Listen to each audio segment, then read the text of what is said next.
Hey,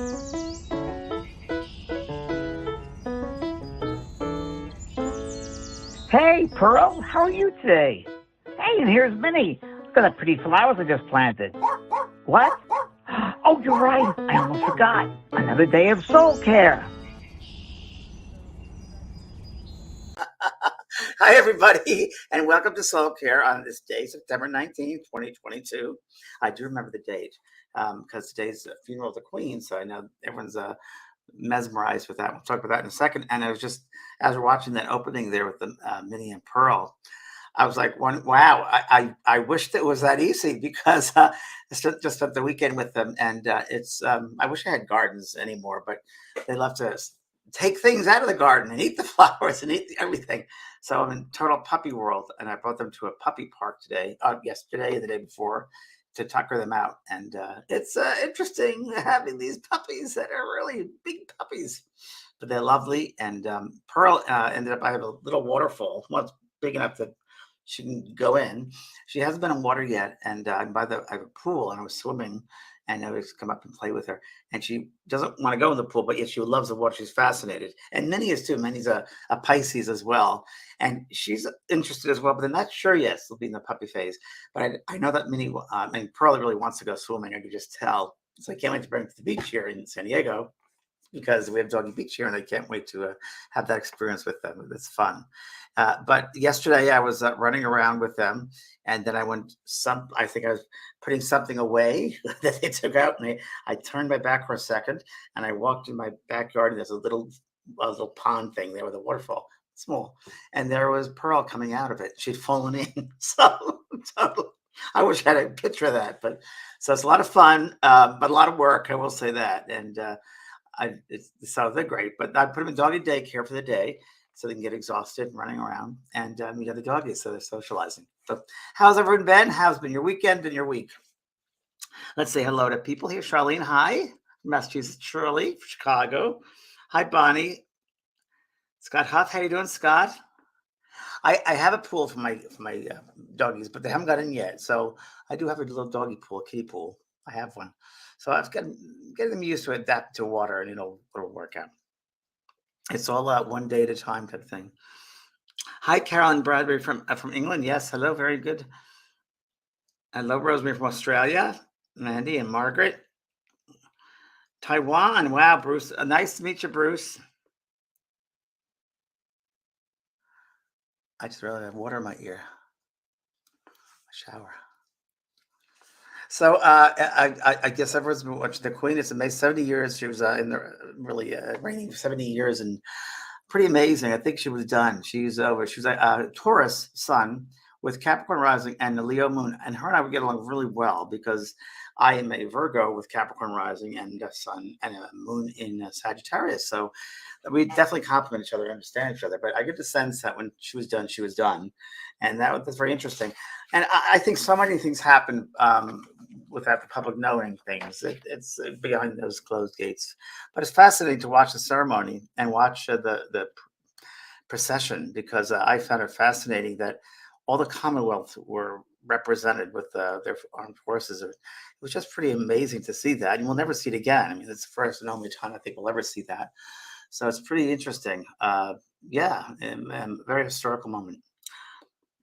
So I just check in with you guys. I just finished doing a lovely reading from my cards, so that'll be up soon for the week with my Soul Journey cards. So I'm going to be doing that. And tonight on my Both Sides Now Beyond, I'm going to have another guest because Kelly's taking a break. And there was Australian medium Janelle Campbell. My good friend Janelle will be on the show tonight. A heck of a lot of fun. A lovely medium. Really, really just great fun. And she's been a friend of mine for a while. We met as a student. She was a student of mine. And we just got along famously. At one point, I think we're in Ireland and I was teaching and she was taking a class there with me. And I said to her, you're like you have a truck driver mouth. She goes, what's that? And we just go along perfectly. And we've done a lot of trips around the world together. She's a really great medium. She's on my website and a lot of fun and really down to earth. So tonight we're going to talk about the art of mediumship. And really I want to talk about how, because every medium is different, but how she works and different perspectives, if you will, of speaking to spirit, different questions. We'll ask you guys what you want to hear about. If you want to hear about what the other side is like, what it's like to be a medium, how she works, how I work. We're going to cover mediumship, the art of mediumship. So that'll be tonight, 6 o'clock, and it'll be fun. Cheryl, you're thinking of buying my card before, Cheryl. Great. Okay, you're welcome to. There's your validation.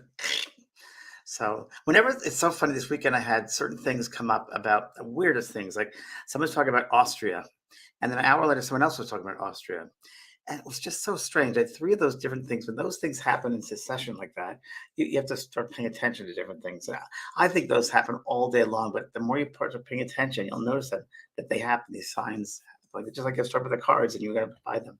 So, questions you might have, friends. We're going to put some questions up. If you have a question, you can ask me.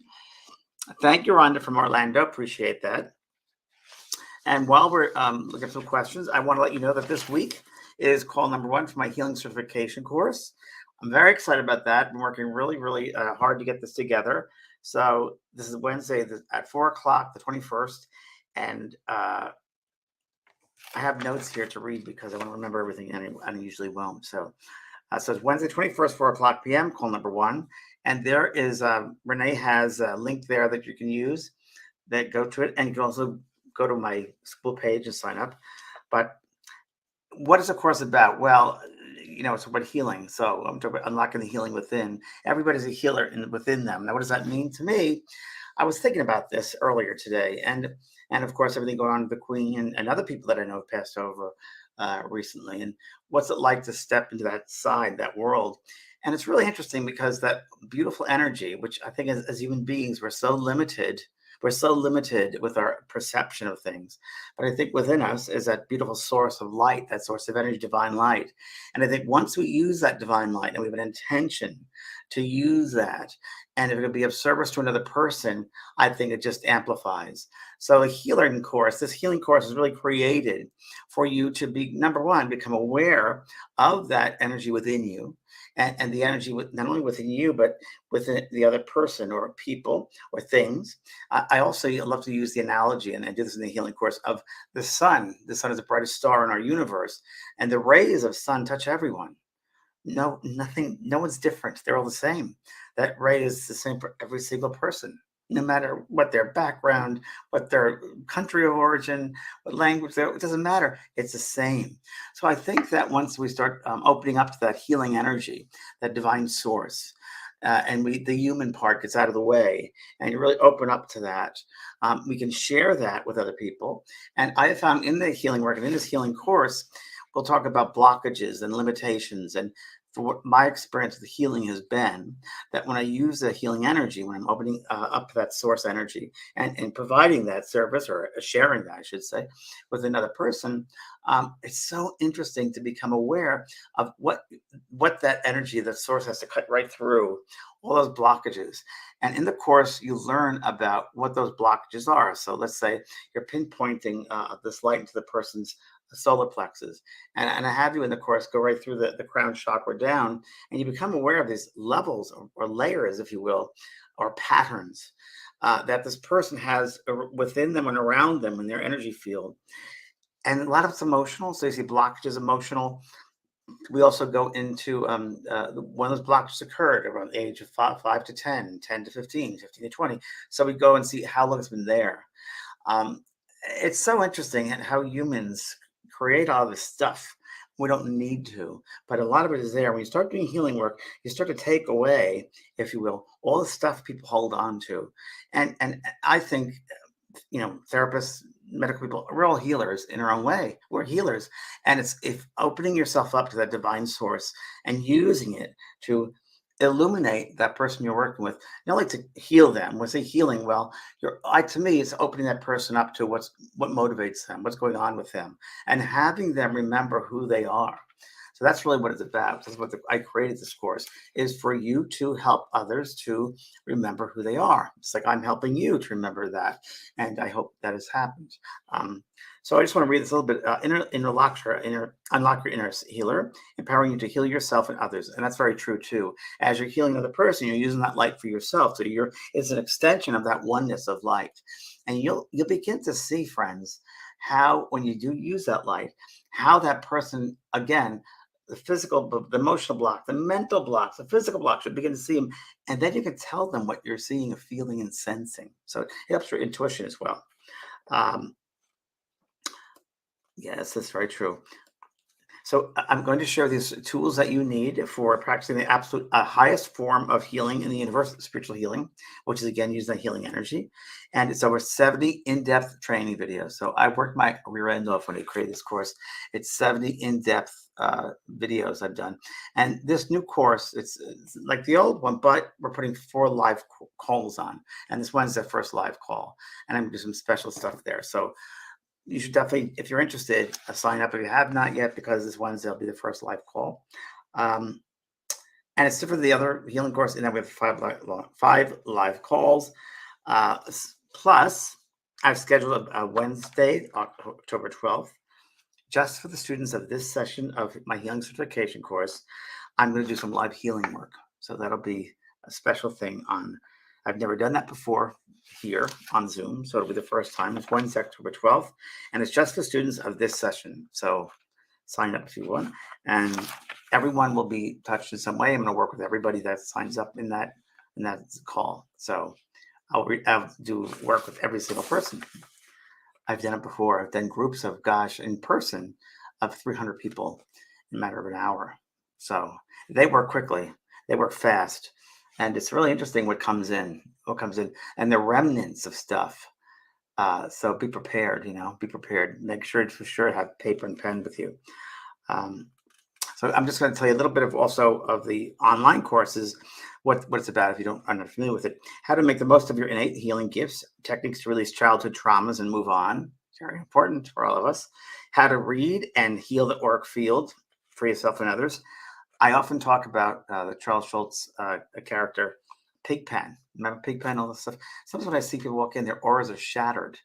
And it's really interesting. Now, I noticed today, as I was watching the funeral procession, I was very aware of the colors around Harry and some interesting energy or his auric field. So next time, if you want to go look back and see him, become aware of the field around him, his energy field. I've got a lot of red energy there. I've got a lot of anger with him as well. I got really frustration around him. Very interesting. I'd be curious what you guys think. Understand the chakras and how to balance and charge them up, which is very, very important. It's your electrical system. Special techniques and rituals that invoke instant spiritual healing. And here are the 4 calls I'm going to be doing. So call number 1, which is this Wednesday, the 21st at 4 p.m. We're going to get started with that. The next one is sharing an experience in October. And then on November 16th, measuring your progress. And the last call is finishing strong. So that's December 14th. So please feel free to go online, and there's the information right there. Call number 1 is Wednesday. Okay. Karen Sanders, James, I heard people talking upstairs, and I knew that there's nobody home except me and my animals going up the stairs. Happens every day to me. It's very interesting, isn't it? You feel you're hearing something, but is anyone that I've had many times. It kept getting louder and louder. It got so loud, it was a bunch of people talking like they would be a party or something. I stopped because I felt like I went any further, I was going to be with them, and I froze. You would be with them. So that's what your clairaudience would be, very much that way, and it gets very, very strong. So I went back down the steps, and does that mean? No, Karen, you could work if it was somebody there or not, because you could be. It sounds like your clairaudience. So the more you just really, again, we go back to that surrendering part and listening intently, but not too much. Don't overdo it. Don't be too intense. It's kind of a subtlety, but that sounds like clairaudience, especially if there was no one physically there. Yeah. So practice, and again, sit in the silence of your stillness of your being is the best thing to do. Petra. Hi, Petra. Very good. Jane, past 2 weeks were heartbreaking, but your magnificent course talking to him and helped the whole family to accept transition. My stepdad. I channeled many messages. Good, sweetheart. I'm glad to hear that, Petra. I'm sorry about the loss, but those cards are exactly what those cards were created for, was to help you in those times of grief, of losing someone in a physical way. And it's just, they're reminders. They're really reminders that there is no death. There's no death at all. That's the greatest illusion that there is death. It's so funny because the first thing people say when they leave the body is, "Oh gosh, I feel so much better," and there's no death. You can't kill energy. So this is just a meat suit. So thank you. I'm glad to help, Petra. Yes, yeah, and healing certification is still available, but you have to sign up before Wednesday, so you get that first call on Wednesday. And it's so definitely you should do it by Wednesday because after that it's over. So you want to get the 4 calls, and you also want to get that healing week, that night of the healing, because that'll be really interesting for everybody. It's so fascinating because I'll be sitting here and I'll completely talk about whether everyone's different. I might talk about your colors. I might talk about what's needed in your life. I might talk about, they might show me what's limiting in your life. All these different types of things and scenarios. So it'll be really fascinating. I use a pad and a pen, and that is really just to distract me. So to focus. And I use it also when I do readings on Zoom because it's the focal point, if you will. So otherwise, when I used to do Larry King, it was very interesting because I'm so happy I couldn't see the caller because I just had to hear their voice. And that's how a medium can tune in, is to the voice. And that's the way of working. And I must say that I love that. That was a good practice for me. The Larry King show was good practice. And it changing the world in many ways, the consciousness of the planet, and that or opening up to this truth of life after death. Okay. Hi, Janice. Is there reincarnation? How do our spirits visit? There is reincarnation, Janice, but don't think of it as so much limiting as a human would think of it. It doesn't come in a cup like my cup of coffee here. It's beyond that. It's not just this. This soul is so much grander. So and remember, it's in a world where there's no time. There is no time. So a sliver of your soul can be in the 18th century. A sliver of your soul can be back in the 14th century. A sliver of your soul can be in the 25th century. A sliver of your soul can be in other planets and universes. There are millions of galaxies. So definitely reincarnation, if you will, coming back into the physical, reincarnate, yes.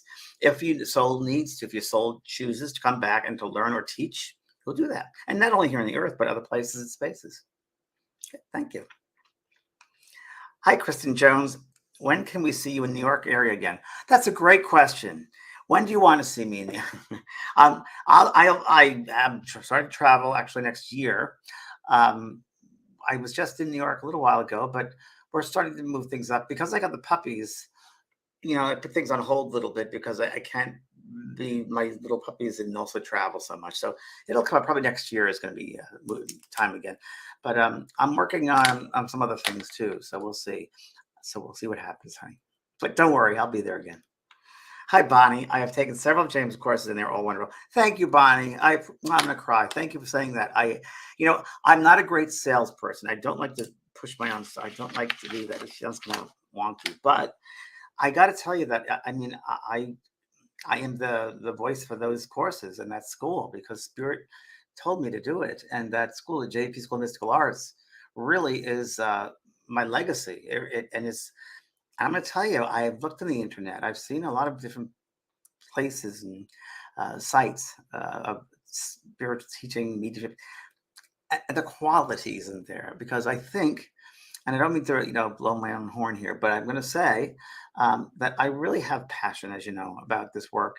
And you'll see tonight with Janelle, if you tune in tonight, there's a passion there for mediumship and the right type of passion because you want to help people and by the highest possible way to serve and for them to find who they are. So that's what it's about. And that school really was based on that. I've always had because of Capricorn rising, that's Capricorn's all about integrity. I've always had a strong sense of integrity. Brian Weiss also, and the Queen, there you go, Capricorn rising. It's all, it's just integrity and responsibility. So I know from the years and years of teaching that you can't just throw things out there to the world and that's it. There's a responsibility to help people the right way. You got to be very, very careful of what you put out in the world. And whether it's words, videos, thoughts, and you've got to take care of people. You've got to really soul care. Here we are, I'm taking care of your souls. I'm helping you. I'm helping you to help yourself. And that's really what it is, helping yourself. So the school's based on that. And thank you very much for that insight, sweetheart. Okay. Hi, Bruce. I often smell my mother's perfume in my living room. Yes. Is that a sign she's trying to make? Yes, very much so, Bruce. They will come through any way they can. So many times they'll come through, and some people, mediumistic, right? Or think of it this way too. We're all souls. They're souls out of the body. We're souls in the body. So what she's doing is she's sending you, and don't ask me how they do it because I don't know, but she'll send you that scent that you have familiarized with your mom. And you can, that's because that's what she's sending you, that smell, that scent. Same with aftershaves. A lot of people smell aftershaves, cigars, cigarettes, a lot of times. So yes, that's her way. So when that happens, Bruce, and not only when it happens, but when it does happen, just close your eyes and breathe and ask you to come close into your mind and just go into that space in between the inhalation and the exhalation and ask you to come close. And what words would you like to put in delicately in your mind? Yeah, because that's how they communicate in your mind. So it's mind to mind communication. And if the human being could be more still, they'd be able to hear. That's really what it's about. Again, I'm using the analogy I love, which is, if you want to hear from the spirit world, it's like putting out your hand in a feather. If you go from the feather descending, you got to try to reach the feather. It'll never come into your palm. But if you put your just palm out, the feather can lightly touch the palm. Same thing with the subtlety of spirit. Very good, Bruce. Okay.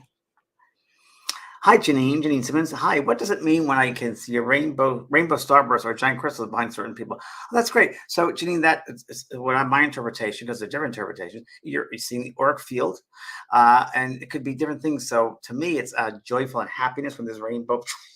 There's a sense of exhilaration, if you will, excitement.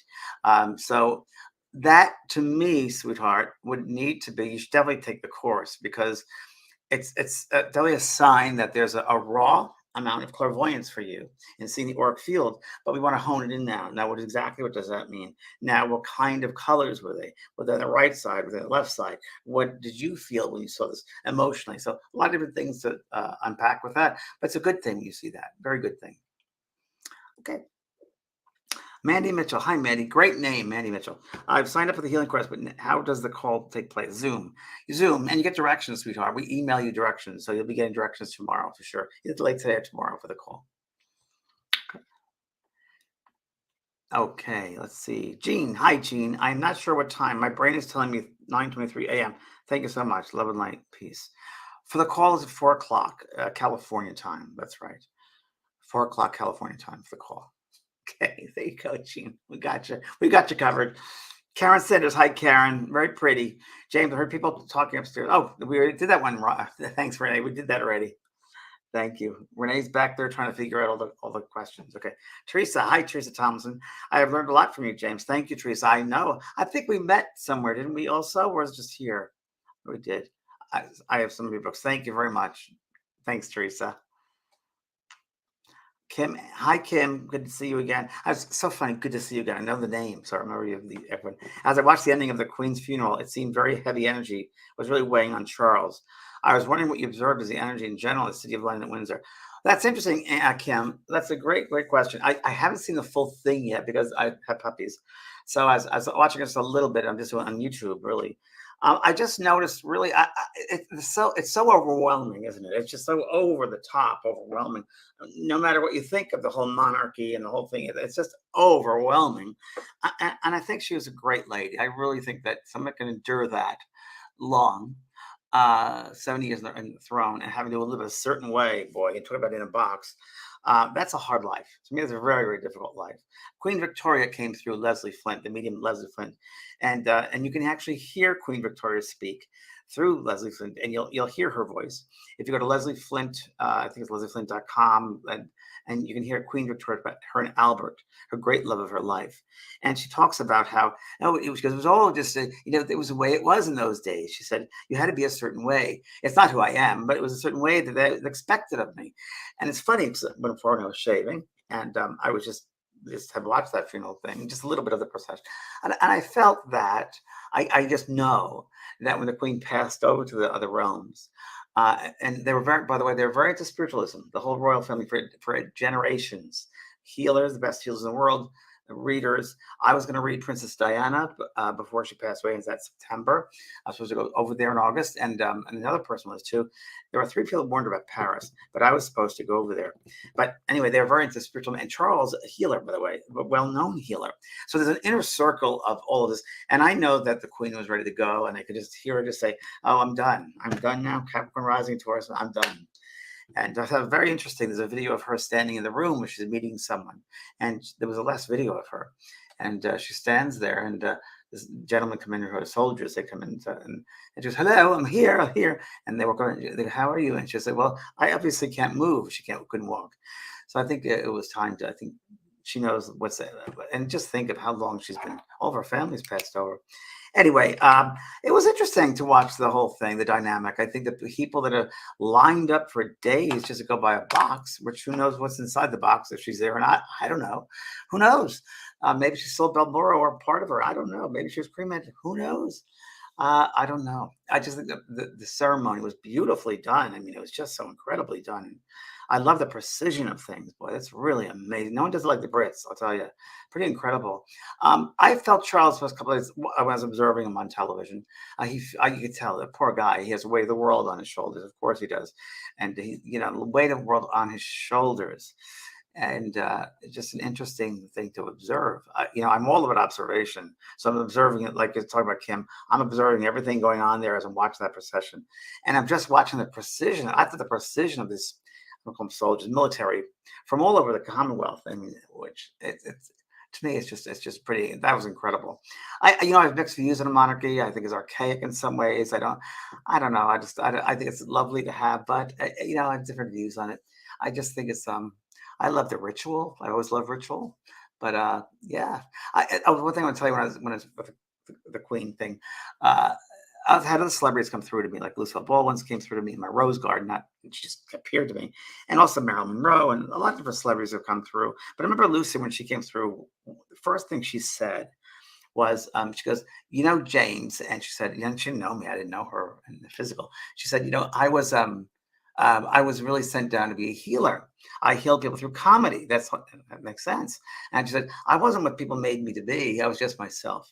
And I think the Queen also had that sense when she passed out of the physical, that that was just her character there. That's not who she is. That's what she had to do. And of course, there's Carmen, there's lineage and so forth, but her soul had to go through that, but that's not who she is per se. That's what she had to do there. So it's interesting, isn't it? Very good, Kim. Christine, hi, James. I'm curious. Good. I love being curious. We got to be curious because that's how we start searching and asking questions. When super religious souls cross over and go to a level with like-minded religious spirits, very good, Kristen. Do they understand that other souls still go to heaven, not hell? Is communication between souls in these different levels still possible? So, Kristen, a great question. Very smart. And so think of it really in terms of this earth. So you have people on this earth that are all different levels of awareness and mindsets, right? So you have just in America, you have the Democrats, Republicans. My God, sort of extremes. And to me, I think it's horrendous that they're busing people to different cities because they're making people political pawns, which I think is outrageous that they're doing that. That's just wrong to do that. They should it's wrong. It's the same thing here on the earth. We have people that believe a certain way, and they're locked in their belief system. They're extremists. In this country, but other countries, they're extremists. They're extremists from religions, they're extreme belief system, they're extremists. So how can you force them? You can't force them. So again, I'm going back to the Leslie Flint tapes, which is really great. There's a lady there. You can also hear this on the site. And I was actually at one of these seances where this happened, a very similar thing happened. And we're talking, and this lady comes in who's very religious. They called her Salvation Army Annie. And she came in and she said, you're all doing the devil's work here. You do the devil's work. And the guide spoke over her, and she was unaware that the guide was speaking over her.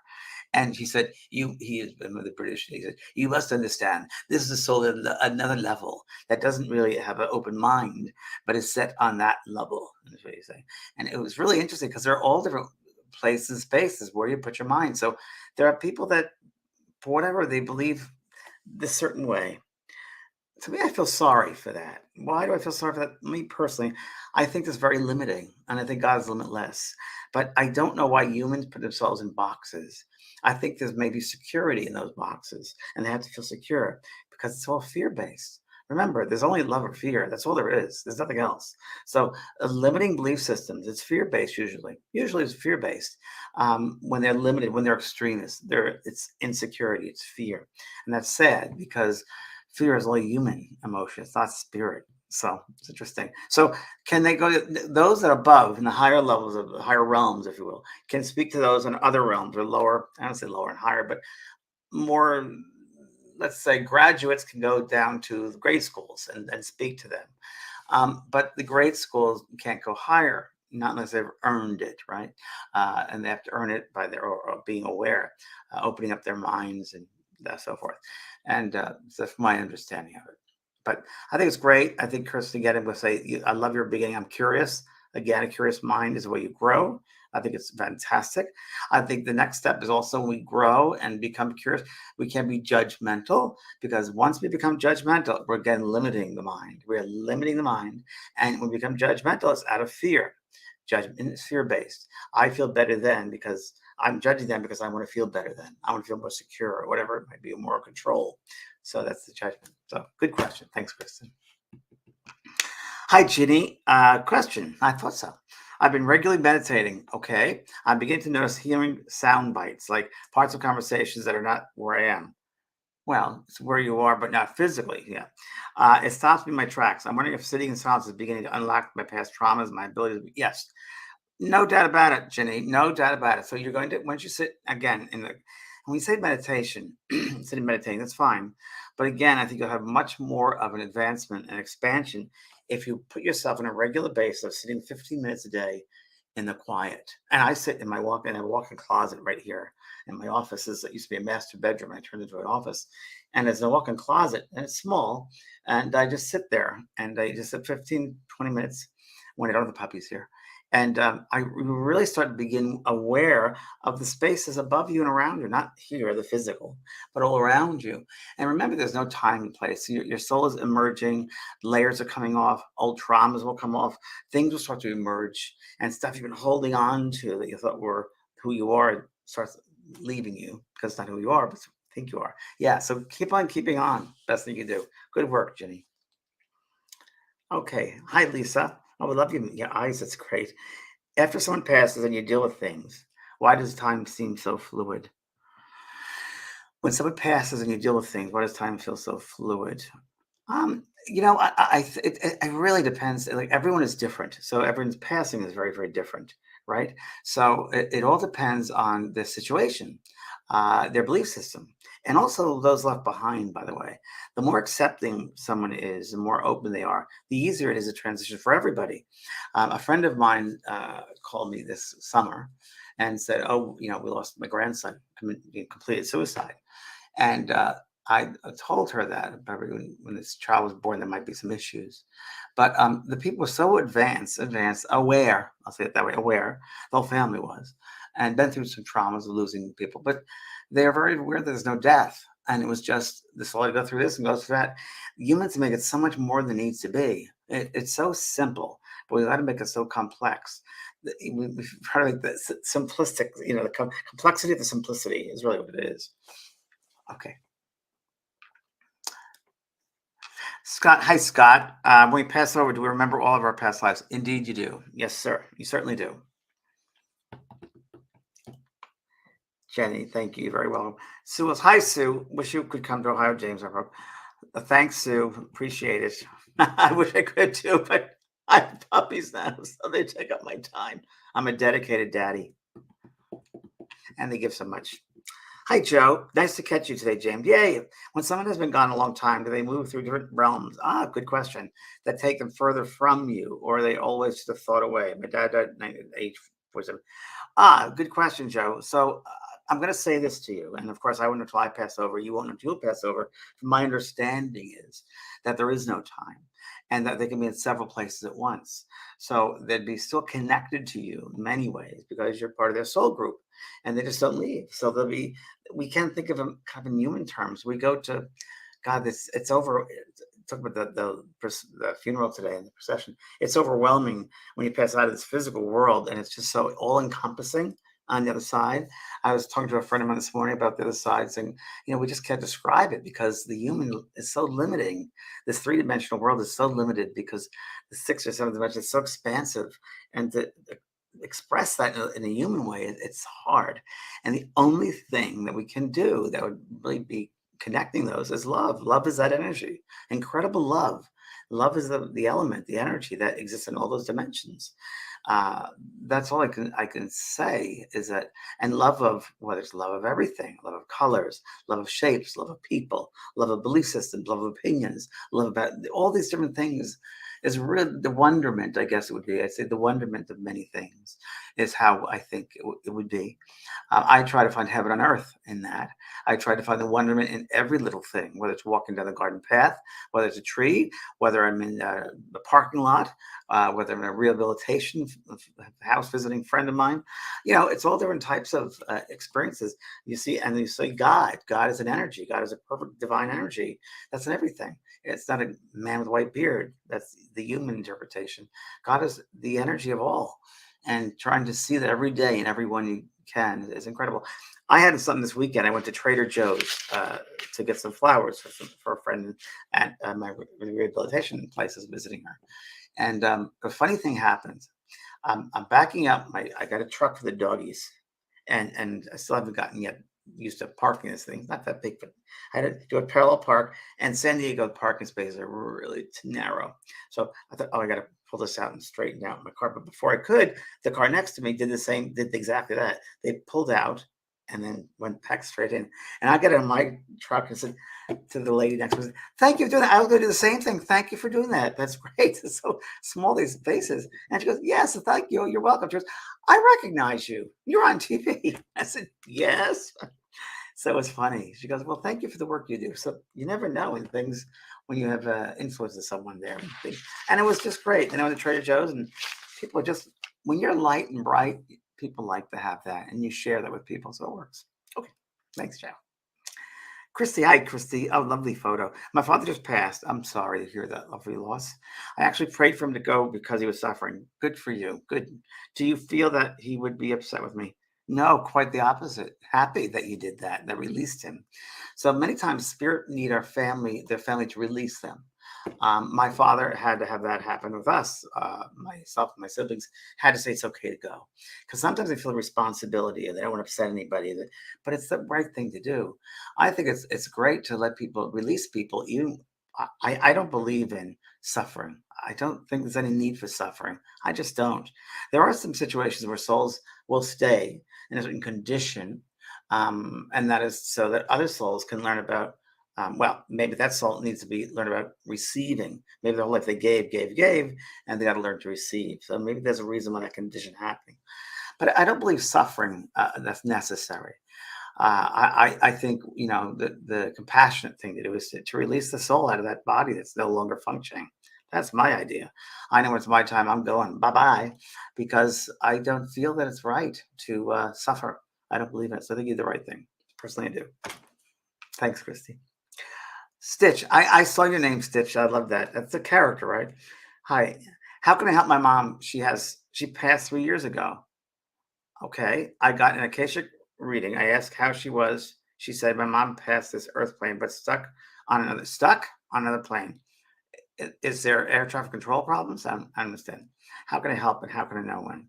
Well, number one, you don't have to worry about your mother. Number one. And whoever told you she's stuck doesn't know what they're talking about. So there we go, ignorance again, and there you go with someone who's irresponsible, and that's just wrong. So no one gets stuck. Trust me. The intelligence of that world won't be stuck. Your mother's fine, and if you overthink it, it's going to cause problems with you. So just relax and really just breathe into it, and just know that she's around you, because she is, and just feel her and feel her love. Don't go to the fear part. Feel her love. Love never dies. Feel her love for you, and you'll get messages. So do that, and don't go in panic mode and trauma. And throw that person's number away. That person who gave that reading, don't like them. Okay. Sorry, but it's true. Hi, Angela. I often find coins and notes. Yes, another sign of love. Yes, very much so, Angela. I've been finding pennies and dimes and quarters. I'm waiting for dollar bills. Haven't found that yet. Yes, I don't know how they do that, but they do that. And how they can make that happen, materialize, and move things. They do that. I was just talking to a friend of mine an hour ago, And we're talking about things and manifestations of things. And I said, well, I was in Ireland once, and I do believe in different life forms and different levels, and in gnomes and garden elves and everything. I believe in all in the Diva Kingdom and so forth. Because when I was in Ireland, I had an experience with leprechauns. Now I'm a little bit of a leprechaun, obviously, but it was really interesting because I had my money there, the pound notes, and I remember it was because it's foreign money to me. I was in Ireland, and I wrapped them up in a rubber band, and I put it in my top drawer next to my socks, so I always knew where it was. I did a workshop, came back that late afternoon, and I said about some supper, so I went to find the money, and it was not in the drawer, and I looked everywhere, I couldn't find it. And then I put my shoes, took my shoes off, and I bent down underneath the bed, in the middle of the bed on the floor was rolled up dollars. No, or pounds, pound notes. So that's interesting. So yes, things do exist, and they do create those things. We'll do one more, and then we'll move on. Okay, Sharon, where can one send physical pain to release it from your body? Can energy from the other side help free us from a physical pain? Thanks a lot. Well, Sharon, first you have to do it yourself. So that's why the healing course is really, really important. And that's something here's an opportunity for you to look at that and go within and be responsible for what's happening within your life, and really taking the responsibility to do something about it. So they can only help you if you help yourself. My mother used to say, God helps those who help themselves. And I was raised that way. It's very, very true. They will help you as long as you take the steps necessary. So spiritual healing course, certification course, there it is right there. It starts Wednesday, September 21st. Call number 1. So you can go to JP School of Mystical Arts to sign up, or go to vampprod.com. But School of Mystical Arts is the best one. There it is right there. Renee put it under my name in the comments. That's the link. And I would do that, sweetheart. I think that you really have to start going within yourself and seeing what's causing the pain, because it comes from different levels of different experiences, of perhaps trauma you went through in your life. It's really what comes out of. So we have to learn from something from it, and acknowledge it and do something with that. So best of luck. And I hope you all will join me in the course, and also join me tonight for the show, Both Sit Down with Janelle. So thank you, everybody, and God bless you. We'll talk to you soon.